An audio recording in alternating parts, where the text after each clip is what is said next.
same time, but in different locations. So it's not easy to date the judges. But the key piece for us is that everyone did that which was right in their own eyes. It's very postmodern that we live in today. And that's why I picked Ruth to discuss is how do people who are faithful to the Lord live in that culture, because history is repeating itself. We very much live in that kind of a culture in America today, where we all just do whatever we want in our own eyes. And I've heard it described as a smorgasbord. I've heard it described as a mall, a buffet where we just come and we just sort of pick and choose what we want, whatever suits my fancy today, and you do your thing and you do the same thing, and ideally we don't argue over it, but that's impossible because we come to the scriptures and we think and believe that there is a ultimate truth. Excuse me. We believe that there is an ultimate truth outside of us. It's not subjective, it's objective. And so that's how we try to live. So there are going to be conflicts, conflicted beliefs and stuff. So that's why we're looking at Ruth. So that's kind of the introduction. Last week we took a look at a little bit of the setting. Ruth and her husband Elimelech and her two boys go to Moab, just across the river, because there's a famine in Bethlehem, which is a bit of an irony because the word Bethlehem means house of bread, but there was no bread. So they went over to Moab, and then the two boys married two Moabite girls, and then all the men die. The husband and the two boys die, so you just have these three women, the mother, Naomi, and then Ruth. And anybody remember Ruth's sister-in-law? Orpah. And so Naomi learns, at least after 10 years, she's been there at least 10 years, possibly more, that things are going okay now back in Bethlehem, so she's going to return to her home. And Ruth and Orpah say, well, we'll go with you, right? And Naomi says, no, you stay here. These are your people. This is your country. And Orpah does. No, nothing wrong with that at all. That's what was expected.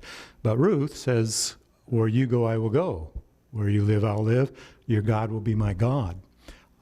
And so she stays with Naomi and comes back to Bethlehem.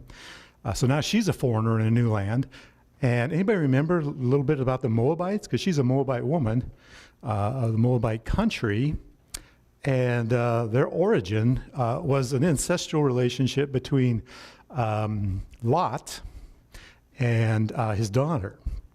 And so that was Moab. And then, so Moab was, the Moabites were restricted from coming into the assembly. And then later, when the Israelites were out in the wilderness and they're heading to the promised land, of course, they have to go through Moab to get there, to cross the Jordan River, and the Moabites wouldn't let them. And so now there's this racial tension. These guys were not friendly, and they have this questionable origin. And so now we've got these Moabites that are terrible people, and yet Ruth is a Moabite. And so we've got this racial tension. We've got this postmodern. It just sounds very modern, doesn't it? We got this postmodern relativistic kind of theology or a philosophy. And so how do we live? What can we learn from Ruth is sort of the question. And Boaz. So that leads us then into our reading for today. We're just going to read chapter 119 to chapter 213. And we can kind of break this up a little bit. Would somebody be willing to read? Well, maybe I should read it because then I'm on the microphone and the folks out of our reach can hear it too. So I'm just going to read chapter 119 up to chapter 2 and we'll pause. So the two of them went on until they came to Bethlehem. And when they came to Bethlehem, the whole town was stirred because of them. And the woman said, "Is this Naomi?" She said to them, "Do not call me Naomi, call me Mara. For the Almighty has dealt very bitterly with me. I went away full, and the Lord has brought me back empty. Why call me Naomi? when the Lord has testified against me, and the Almighty has brought calamity upon me." Naomi returned, and Ruth the Moabite, her daughter-in-law, with her, who returned from the country of Moab, and they came to Bethlehem at the beginning of the barley harvest. Chapter 2. Excuse me. Now Naomi had a relative of her husband's, a worthy man of the clan of Elimelech, whose name was Boaz. And Ruth the Moabite said to Naomi, "Let me go to the field and glean among the ears of grain after him, in whose sight I shall find favor." And she said to her, "Go, my daughter." So she set out and went and gleaned in the field after the reapers. And she happened to come to the part of the field belonging to Boaz, who was the clan of Elimelech. And behold, Boaz came from Bethlehem, and he said to the reapers, "The Lord be with you." And they answered, "The Lord bless you." Then Boaz said to his young man who was in charge of the reapers, "Whose young woman is this?" And the servant who was in charge of the reapers answered, "She is the young Moabite woman who came back with Naomi from the country of Moab." She said, "Please let me glean and gather among the sheaves after the reapers." So she came, and she continued from early morning until now, except for a short rest. Then Boaz said to Ruth, "Now listen, my daughter, do not go to glean in another field or leave this one, but keep close to my young women. Let your eyes be on the field that they are reaping, and go after them. Have I not charged the young men not to touch you? And when you are thirsty, go to the vessels and drink what the young men have drawn." Then she fell on her face, bowing to the ground, and said to him, "Why have I found favor in your eyes, that you should take notice of me? I am a foreigner." But Boaz answered her, "All that you have done for your mother-in-law since the death of your husband has been fully told to me, and how you left your father and your mother and your native land and came to a people that you did not know before. The Lord repay you for what you have done, and a full reward be given you by the Lord, the God of Israel, under whose wings you have come to take refuge." Then she said, "I have found favor in your eyes, my Lord, for you have comforted me and spoken kindly to your servant, though I am not one of them, one of your servants." So we'll pause there and see how far we get. What stands out for you in this section? As you read it, many of you probably read it numerous times, but is there something that grabs your attention this time through? Real desperation of her to gather what was left behind. Yeah, thanks, Tim. Yeah, a sense of desperation. And of course, in those days, if you didn't have a man in your life, you were in dire straits. And so they didn't. And so they're doing what they can, gleaning, which of course is a provision the Lord had put in place years ago to help the poor. Because he cares about the poor. It's just interesting because so many times we hear the Lord express care and concern for the widow and the orphan. And yet here's Naomi says, "Don't call me Naomi, call me Mara, for the Lord has dealt bitterly with me." You just kind of wonder at some point, did she think, "Lord, I'm a widow, and I got a widow for a daughter-in-law. We got nothing. Where are you, Lord?" Kind of a thing. I mean, she's got this lament. It's interesting. Chad Bird points out that laments are usually prayers. But this one, it's just the last verse of chapter 1. Wait a minute. It's before that. It's chapter 1, verse 21. "The Lord, I went away full, and the Lord has brought me back empty." Okay. "Why call me Naomi when the Lord has testified against me?" And this testified against me, one person indicates that it's almost like a slap. It's a significant response, and the Lord has smacked me. The Almighty has brought calamity on me, a lament.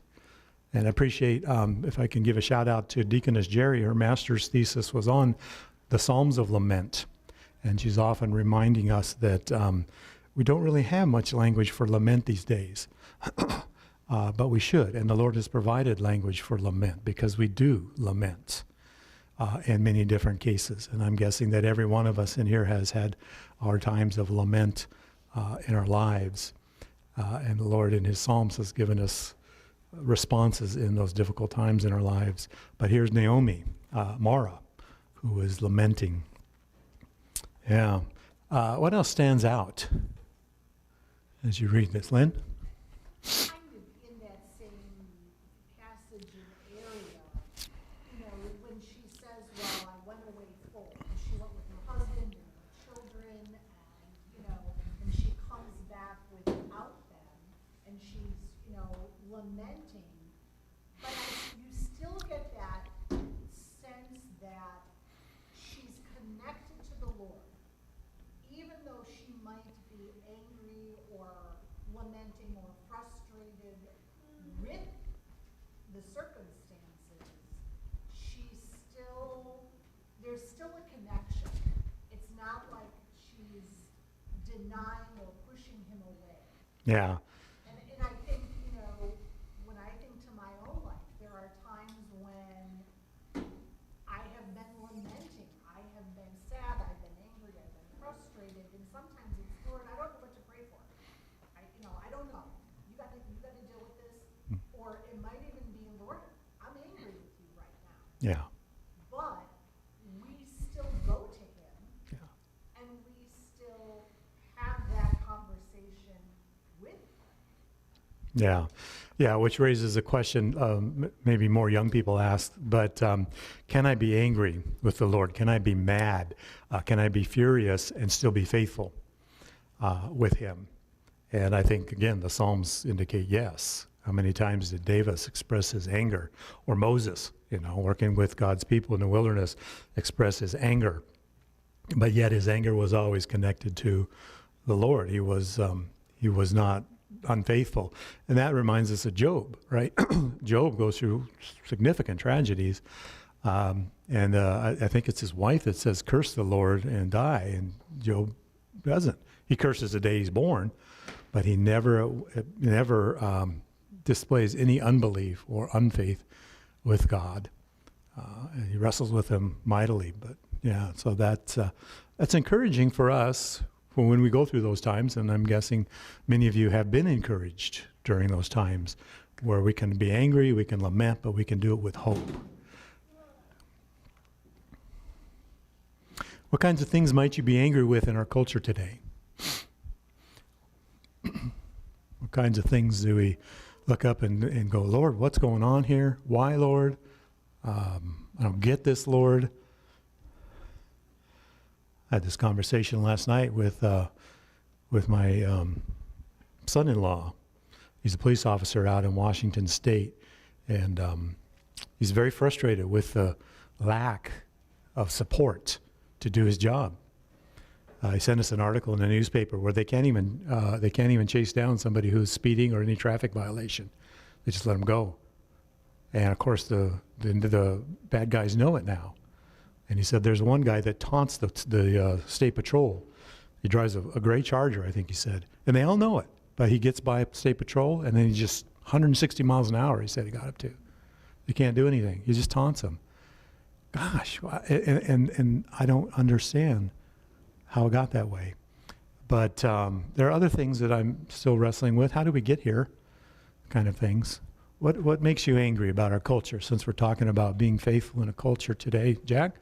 Well, one of the things that was apparent with the Pharisees and Sadducees, which come much later, is that the Pharisees believed that God had control of your life. The Sadducees believed no, that it was just great faith. And I see here the same kind of thing with Ruth and Naomi. Yeah. In other words, everything that happened to them is not a matter of circumstances or their life. It's a matter of God doing it.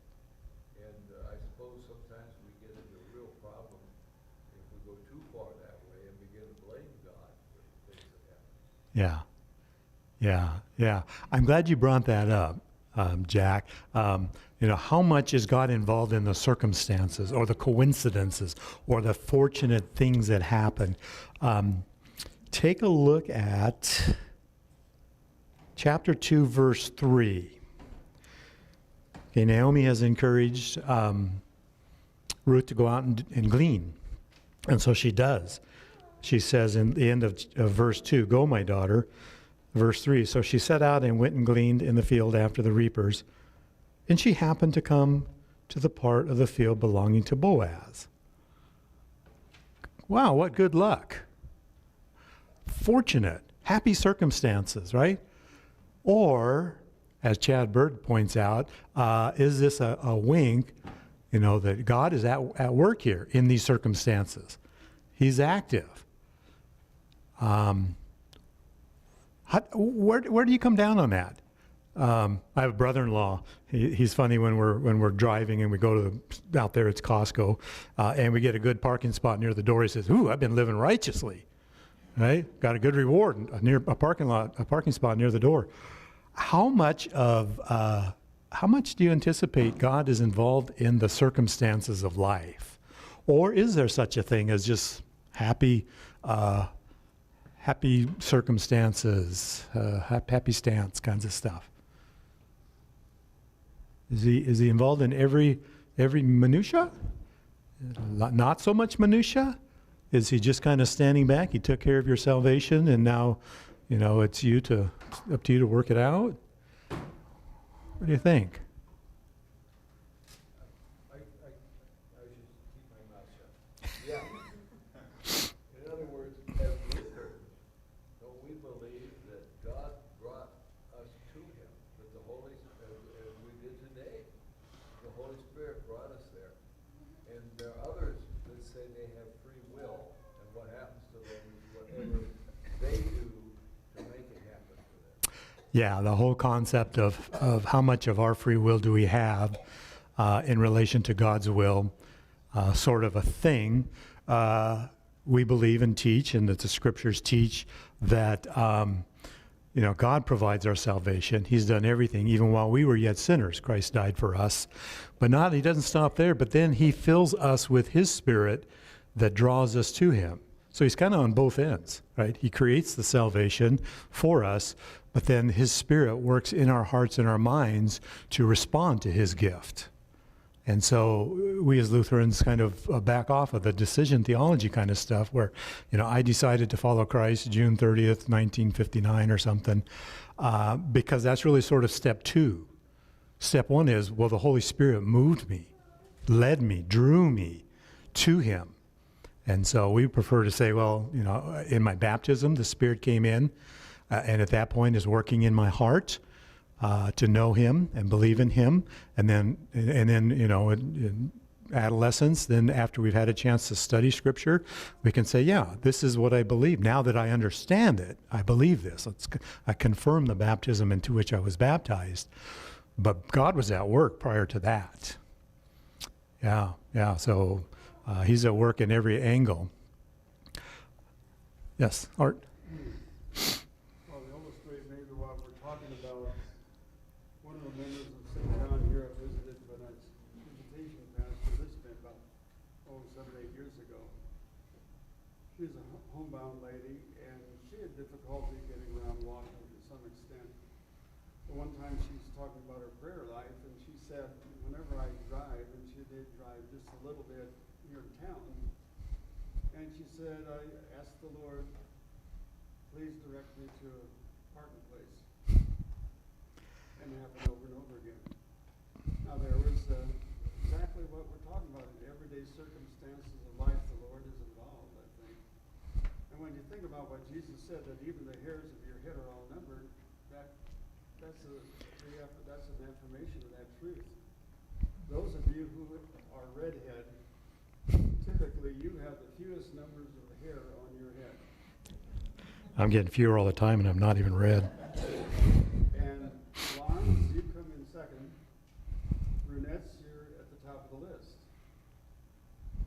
But why did Jesus say that even the hairs of your head are all numbered? Is God keeping track of all the hairs of your head just because he likes to fiddle the numbers? No, that's a hyperbole.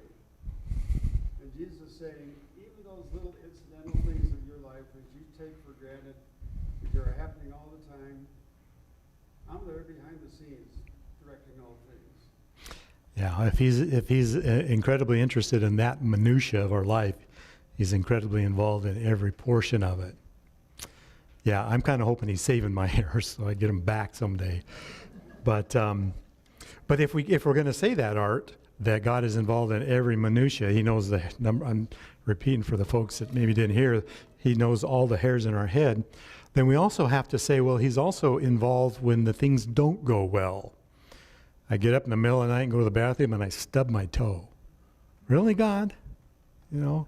Or, I'm trying to back out of my driveway and numerous buses are going by and I can't possibly get out and I got to get to the church. Really, God? Is he involved in those too?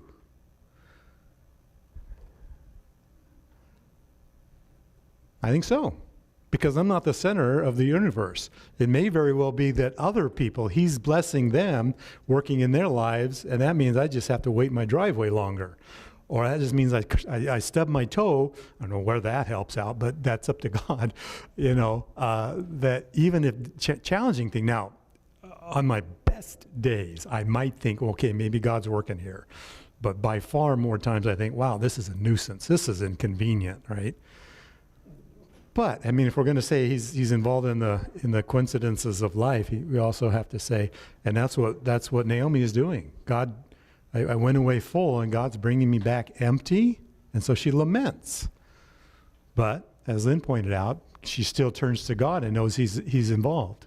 And I think where it becomes very difficult with our earthly understanding is when we look at something like the school shooting in Texas. Yes. Where it's very difficult for us to Reconcile that. reconcile how God is involved. Right. What about these huge tragedies like the shooting down in Texas? All the tragedies, right. I think that's where then We struggle. we have a struggle. Yeah. And again, maybe if I fall back to Arts, we want to blame God for everything, but we also fail to realize or remember, the world in which he's trying to save is not perfect and is sinful. And there are sinful people with guns that do sinful things. There's a broken world we have. In Romans, it says that all of creation stands on tippy toes. I think that's the American version. So on his tippy toes, waiting for the new creation, and so even the creation is groaning because of the sin that has impacted us. And so we see that all the time. Okay, I'll ask one more time. What makes you angry about our culture? Sandy. I'd say the thing that makes me the most concerned is the lack of family values and the commitment to marriage and nourishing of the children from babies on up, where they would have two parents. And so it isn't a single mom or a single dad, but there's two parents to model for them and to love them and to provide security for them. And I really think that a lot of these things that happen and people that have, they say it's a mental problem or a mental illness or whatever they call it, I think a lot of it comes back to just family breaking down. Yeah, really get angry over the down movement of family values and commitment of husband and wife to stay together and have two parents raising the children, things like that. Now we do know Moses allowed in the Old Testament room for divorce, recognizing the sinfulness of people, but that has been on the rise. And one does wonder if it's always under, this very narrow allotment of reason for divorce kind of a thing. But the children are always the victims in that. They're always the innocent victims in that. Yeah. I read they're really giving a community member out in a small town in Ohio a hard time. He was the commencement speaker. He was a graduate from that high school. He was a commencement speaker, and he's speaking to the graduates, high school graduates, indicating to them how important it is for one husband and one wife to marry, or one female and one male to marry. Boy, folks took issue with that, and it's all over the media now. And he's never saying anything negative about anybody. He's just saying this is what the Bible teaches us to do. He's not putting anybody else down, but they're all over him for that, and I get frustrated at that. That people who, and I remember as a child, biblical principles were expected, taught, agreed upon. We violated them, but they were still part of our culture, who we are, our platform, our foundation. And now they're not. They're being attacked publicly all over the place. That frustrates me. And I look to my kids and my future grandkids and think, what's it going to be like when they grow up? How in the world are they going to be faithful Christians in a world? It's just not going to be easy anymore, is it? Kind of a thing. So we look to Ruth and we look to Boaz and say, well, how did they do it in a time that was equally? They didn't know who God was. The culture, the Israelites, God's special people, had forgotten him. And yet here's Ruth and Boaz, these gems in the midst of this very modern, postmodern setting. And how did they do it? So let me ask you this. I'm going to take a look at the character of Ruth and Boaz. So to yourself, and this is where I'm going to ask you to do some writing, if you would simply review in your mind, quietly, chapter 2, verses 1 through 13. Just read through that, and in the margins write down indicators of what kind of people Ruth and Boaz are. What kind of clues do we get? So take a look at that section.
Okay, about 30 seconds.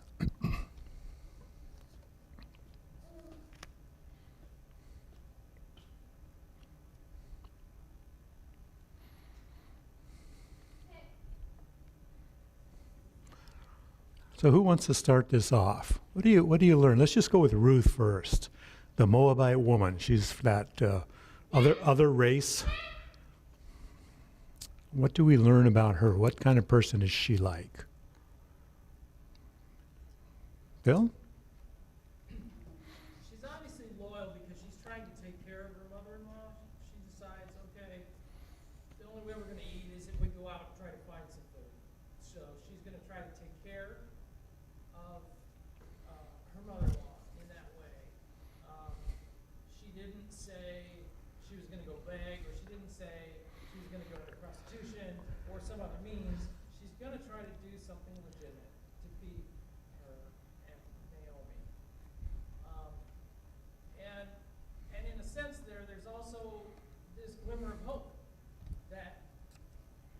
sure how this is gonna work out, but I'm gonna go try, and we're gonna expect, I'm gonna find favor in somebody's eyes that they're gonna let me bleed.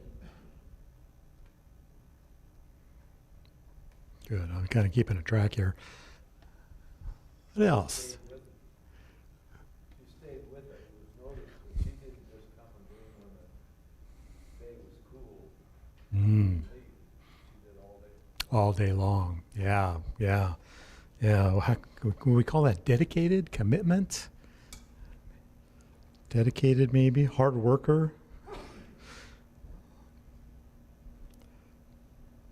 Okay.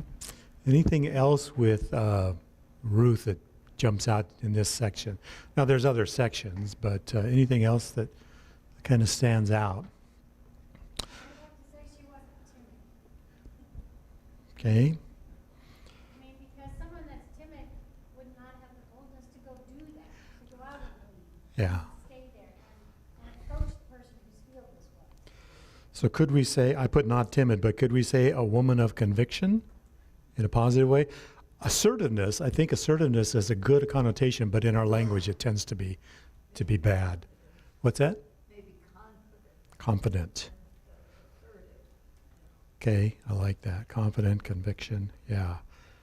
Okay, I like this section because Boaz tells, says he's heard about her. She's got a reputation, right? And it's a good one. And so Boaz is already predisposed because he's hearing good things about this foreigner who, left her own country. It reminds me a little bit of Abraham, left his own country, out of a sense of loyalty, in that case to God. Okay, let's jump over to Boaz. What kinds of things do we learn about Boaz? I think he's highly respected and viewed, person of some power, probably, authority over workers.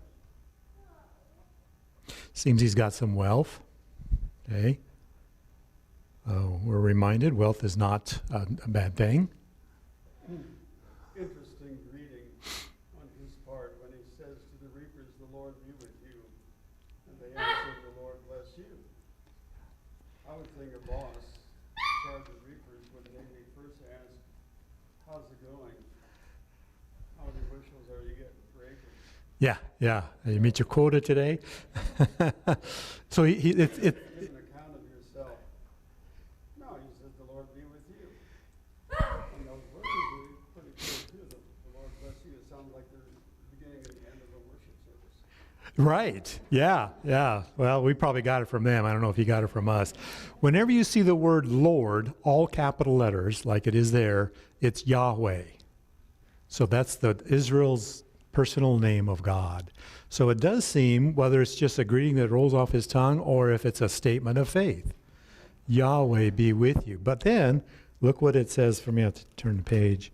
The Lord, the God of Israel, okay, we already know that, it's Yahweh, under whose wings you have come to take refuge. It just seems like it's quite a statement of faith. This concept of, that God spreads his wings over his people. Does it make you think of any other times that concept was used? Jesus standing on the hill overlooking Jerusalem, and he says, "Jerusalem, Jerusalem, how often I would have gathered you as hens gathers her chicks under her wings, and you would not." Yeah. It's just kind of neat. So Boaz seems to display a faith, again, in the midst of where every man did that which was right in their own eyes. He is still connected to Yahweh. So I'm going to put faith. Some versions say a noble man of noble character. Others say a man of wealth, authority. The same word can have all those flavors to it, but he was a respected man. I would throw out there protective. He seems protective of Ruth. It says he's a relative. Do we know anyone like that? We don't. That does become a factor, and I'm glad that you pointed that out. We don't know how close he is. He's not a direct brother to Elimelech or anything like that. But as we'll read in the future, there is this provision that the Lord created. So should a husband die and leave a wife and children, that wife, then a brother was obligated to marry to perpetuate the family. Well, of course, many of Elimelech's relatives have passed away, but Boaz is a relative, and they make a point to point that out to us, because that sets up what we're going to later see, is that he actually is in line to marry Ruth, so that Ruth's husband, who's deceased, his family continues on through Boaz. But there's apparently someone else who's closer. So you almost get the sense that there's these rings of distance, We got a brother, we got a nephew, we got a cousin, we got a second cousin, fourth cousin once removed, and you kind of go out now. Well, Boaz is out there, but there's one who's closer. And Boaz, true to his character, he's a man of integrity, and he tells Ruth there is another who's closer, and he has, the responsibility to marry if he wants to. But it never says exactly how close that is. But it's just closer. Yeah. So glad you picked up on that. Yeah, Jerry? In verse 1 of chapter 2, it says that Naomi had a relative of her husband whose name was Boaz. And then he finds out that Ruth is a relative of Naomi. And then in verse 8, Boaz says to Ruth, "Now listen, my daughter." So he's adopting her into that family. And she's taking refuge under the wings, and he's accepting that responsibility for her. Yeah. So one does wonder as this unfolds, so I don't want to answer this yet, but, what is Boaz's protectiveness? What's motivating him? Is it, kind of a fatherly figure? I'll take care of this single girl. Is there some romance budding here? So we'll just put that in the back of your mind as you read ahead. But Lynn? Well, but remembering, Ruth is the Moabite, and with that, that foreigner status, he's also accepting, he's telling his workers to allow her to be able to come. So he's also, in a sense, setting an example to his workers of how they are to treat this foreigner. Yeah. In fact, he says, pull out some stuff from the sheaves and leave it for her. He's going above and beyond the gleaning law and helping her out. And he says, stay with my women because the guys have been instructed not to harass you. Right. So he's protecting her in a number of ways out in the field. So again, back to what kind of person Boaz is. I've got respected, he's got authority, he's got some wealth, he displays faith, he's kind of a protective person. So, and again, at Ruth, loyal, hopeful, she's uncertain of the future, but she's hopeful, dedicated, a hard worker, not timid, has a sense of conviction and confidence. What from those things might still be valuable for a Christian living in a postmodern world today? What are they displaying that would give us some guidance on how do we manage the future that will increasingly become oppressive to Christians, that no longer looks to the Bible, and in fact you're old? Again, this guy who gave the speech, one of the criticisms was he's going back to the 1950s, right? Old fuddy-duddy, right? Okay, boomer kind of a mentality. Well, how do we live in that culture? Do we try to be hip and modern and or do we, what? How should we move forward? Steve? You were just saying, Boaz showed an example of how to treat foreigners. And Yeah. the neighborhood I live in, there's 5, 6 different Races and stuff. races and cultures. Every time there's by way of something in the neighborhood, it's have to be as Vietnamese as anybody. Yeah. So it kind of brings to mind how to treat people of other cultures. Yeah. Exactly. Yeah. How do we deal with people of other cultures, other races, whether they've been here for multiple generations, or whether they're new here in a young generation? Our church, at least in recent years, sponsored a family from the Ukraine before the war. And Kathy and I have stayed in touch with them, and they're working now to get some other their relatives out of the Ukraine because there is a war, kind of thing. And our church is now posturing ourselves to support another family in the fall to help. So again, one way in which we as believers can be supportive of people of other races. And of course, we're all aware of the tension over the border in the South and illegal aliens versus legal aliens and the tensions there, which is a very real tension. But I would think the Lord may be concerned, how do we as Christians love in this kind of tension? Phil? And on that, Boaz shows himself, his character, when he starts into this, he doesn't run on any kind of assumptions or stereotypes. I mean, he could right away see, I've got some foreigner here in my field, and just jump to conclusions about it. But instead he asks and wants to understand the situation before he speaks and addresses it. Yeah. And that's, like you say, when we interact with, an example, as foreigners that we see, do we make assumption about them right away, and then that influences how we interact with them? Or do we show them the respect of treating them as an individual and ask about them? Yeah. Yeah, Boaz talks to her, learns her story before he makes assumptions. Right, yeah. First thing popped in my mind is misinformation. I mean, how many times, and I see stuff proliferate on Facebook all the time, stories that sound good or bad, but did they do the background check? I mean, did anybody do any fact checking on this? Is this true? Or do we just forward it and proliferate it, which is, violation of the commandment of bearing false witness against your neighbor?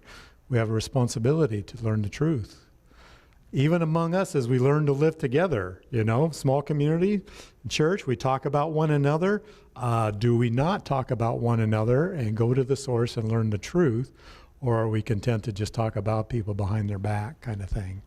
And I think many of us can certainly go to confession on that issue. So, well, we're going to pause there. We're a little bit over. But thank you. Next week, if you've got a schedule, there's a next week's reading. And if, again, you're inclined to listen to the podcast, I think you'll find that meaningful. Let's go with a blessing from the book of Acts. And now I commend you to God and to the word of his grace, which is able to build you up and to give you an inheritance among all those who are sanctified. Amen. Thank you. Thanks, Phil and Tim, for getting this set up. Marv? Make a quick announcement. Sure. Yeah. The mission committee has set up a time